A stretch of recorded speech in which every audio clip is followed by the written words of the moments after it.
Hey, sixth grade. Have you seen the movie about the Greek sailors who get lost for a while? Well, you ought to see it. My favorite part of the Odyssey is when Odysseus meets the Cyclops. It's iconic. uh, once I tried reading the Odyssey, but I couldn't understand a word of it. It's all Greek to me. Oh man, these jokes just get better and better and better. I bet you guys are at home, and when you see this on Classroom in the morning, the very first thing you do is you open it up, like probably even before you eat breakfast or anything, just because you want to start your day off with some hilarious jokes. I get it. I get it. All right. So, as I alluded to in the last video, this one is going to be about the Trojan War. Right now, the Trojan War was very likely a real war that happened between Troy and which was an Ionian city, and Greek city states like Sparta and a few others. So the Trojan War is surrounded in a lot of mythology. That's because much of what we know about the Trojan War in the story is contained within a myth called the Iliad. Right? The Iliad is actually a poem. Right? It's an epic poem, and we attribute it to Homer, who I talked about in the last video. And So Homer composes the Iliad. It's passed down orally through generations until the Greeks rediscover the writing system. Remember when the Dorians conquest the Mycenaeans, the Dorians don't have a writing system, and Greece enters its dark age because it is dark to our eyes, right? We don't have writing from that period, so it's kind of like there's this veil that covers it. Um, so we don't know much about the Dorian period. But we do know that the Mycenaeans had a legend about the Trojan War that was very likely rooted in a real war, an attempted invasion by several Greek city states against the city of Troy. So the story begins when, well, I'll begin with the very basics of the story. There's a prince from the Ionian city of Troy named Paris, and essentially he kidnaps the most beautiful woman in the world. Her name is Scarlet Witch. I mean, I'm so used to saying that. Her name is Helen, who is basically like the Scarlet Witch of that time. And Helen is a Spartan queen. So Helen is married to the king of Sparta, right?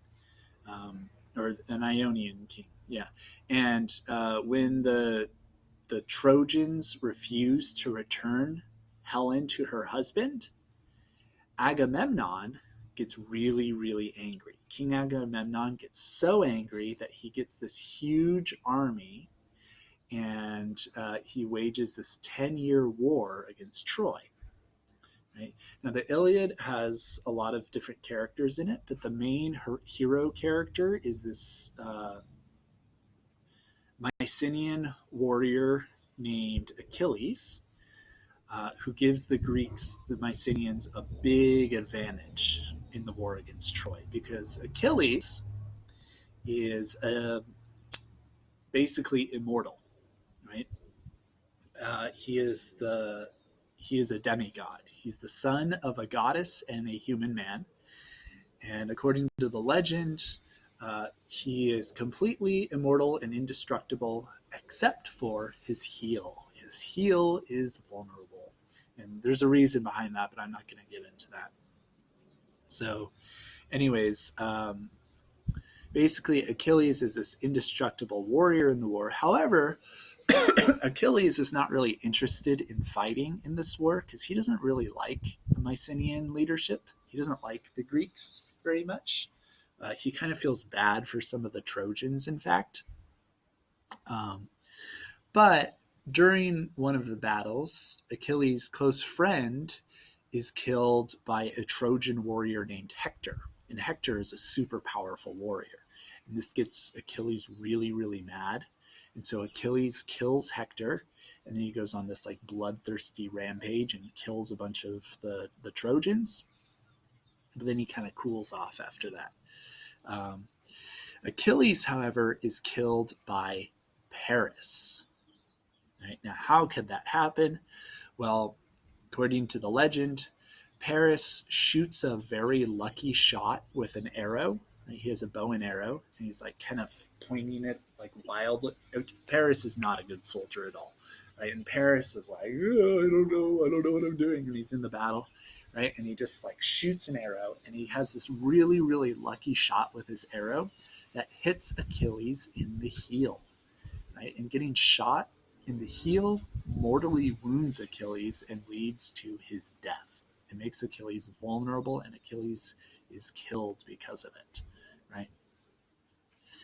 Well, this shifts the tide of the war back to the Trojans. So the Trojans have a really big advantage, and they defend their city for 10 years. But then there is a Greek warrior leader named Odysseus, aka Ulysses, right? Those are two different names for the same guy. And Odysseus is very clever in the Iliad. And Odysseus tricks the Trojans. Right? He comes up with a trick to end the war. Right? So he tricks the Trojans by having the Greek invaders build a gigantic wooden horse. Maybe you know this part of the story. And he sneaks a bunch of soldiers into the horse.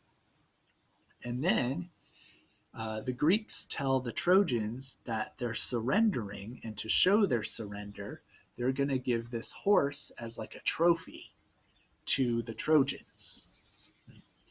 And the Trojans are really happy to hear that the Greek invaders are surrendering after 10 years. And so they bring this Trojan horse into the city, and they have this big party, and everybody like comes out of their houses, and everybody, all the soldiers and stuff, get drunk, and they're not defending the city. And in the middle of this big party, all the Greek soldiers jump out of this gigantic wooden horse and basically destroy the city from the inside and basically burn it to the ground. Right? And that destroys the city of Troy and ends the war. Right? This ends the Trojan War. Ulysses' trick ends the Trojan War.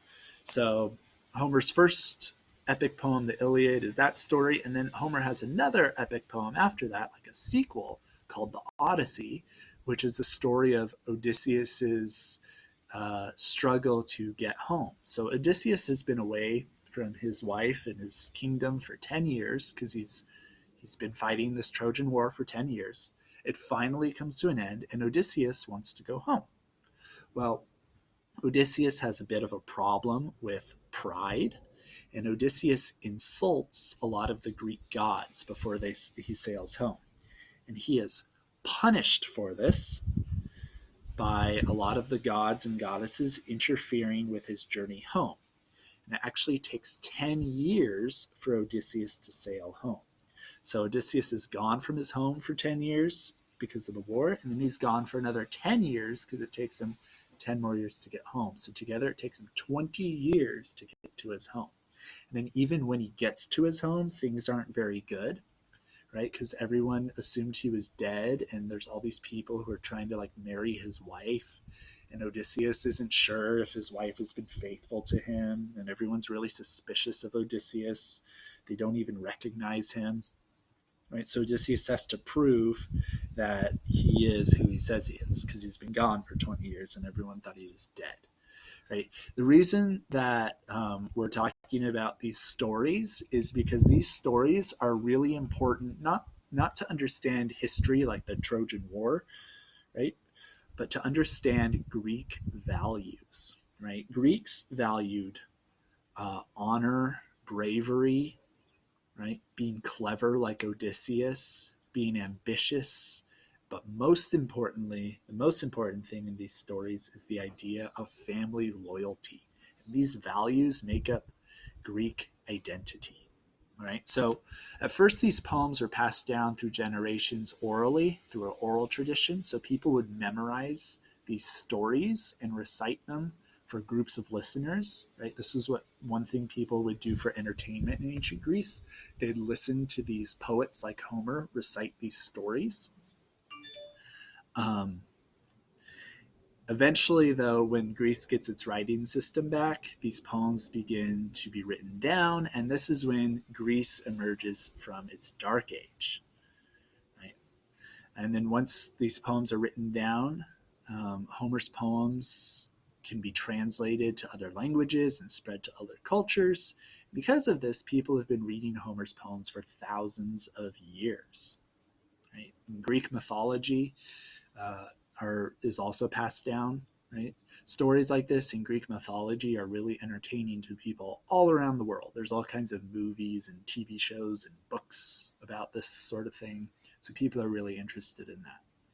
All right. So when Greece re-emerges from its dark age, this is around the year 750 BCE, there's a bunch of new city-states that appear in Greece. And these city-states emerge from kingdoms that had basically collapsed due to war and things like that, right?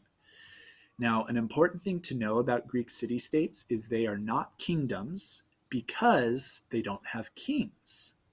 Instead, they have something called citizen-led governments. And this comes from the ancient Ionians. They believe that it's better to have a citizen-run government rather than a king. Right? So a government in which individual citizens get to vote and make decisions that affect the entire community, the entire city-state. Right? So all these Ionian settlements that used to be kingdoms, they lost their kings. They flee to Ionia to escape the Dorians. And because they no longer have kings, they had to learn to govern themselves. And then they realized, hey, we can kind of govern ourselves pretty well with this citizen government thing. We don't need a king. Right? And so this leads to Greek city-states, which are also called the polis. All right, we're going to stop there.